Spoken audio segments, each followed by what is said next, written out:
Hi friends, నేను మీ JD. Welcome to big boss updates. Big బాస్లోకి వస్తున్న నిఖిల్ సీరియల్ యాక్టర్ బయోగ్రఫీ తెలుసుకుందాం. సీరియల్ యాక్టర్ నిఖిల్ ఎంతమందికి తెలుసో కామెంట్ చేయండి. మరి ఈయన వచ్చేసి తెలుగులో గోరింటాకు, అమ్మకు తెలియని కోయిలమ్మ, కలిసి ఉంటే కలదు సుఖం, అనుపల్లవి అనే సీరియల్లో యాక్ట్ చేశాడు. ఇంకా కిరాక్ బాయ్స్ కిలాడి లేడీస్ షో వస్తుంది కదా మా టీవీలో, అందులో కూడా చేస్తూ ఉన్నాడు.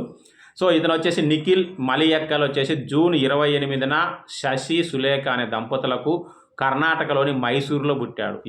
వాళ్ళ నాన్న శశి గారు జర్నలిస్టు, వాళ్ళ అమ్మ వచ్చేసి కన్నడ సినిమాలో చిన్న చిన్న రోల్స్ చేస్తూ ఉండేది. సో అలా సినిమా ఫీల్డ్ వచ్చింది. ఇక అతని స్కూలింగ్ వచ్చేసి బడెన్ పోవెల్ పబ్లిక్ స్కూల్లో చదువుకున్నాడు. ఆ తర్వాత ఆచార్య ఇన్స్టిట్యూట్ ఆఫ్ టెక్నాలజీలో గ్రాడ్యుయేషన్ కూడా చేశాడు. ఇతని ఫస్ట్ సినిమా వచ్చేసి కర్ణాటకలో కన్నడంలో జరిగింది. 2016లో ఊటీ అనే సినిమాలో సపోర్టింగ్ రోల్లో చేశాడు.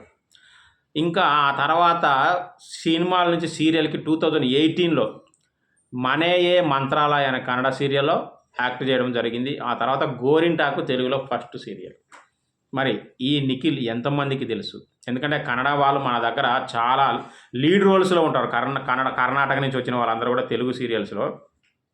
ఇక్కడ ఎంటర్ అయ్యాక వాళ్ళకి అక్కడితో సంబంధాలు తెగిపోతాయి. ఇక్కడే మెయిన్ అయిపోతారు. కాకపోతే ఇక్కడ ఉండరు, వచ్చి యాక్ట్ చేసి మళ్ళీ కర్ణాటక వెళ్ళిపోతూ ఉంటారు. అదే అనమాట నిఖిల్ మలయక్కల్ స్టోరీ.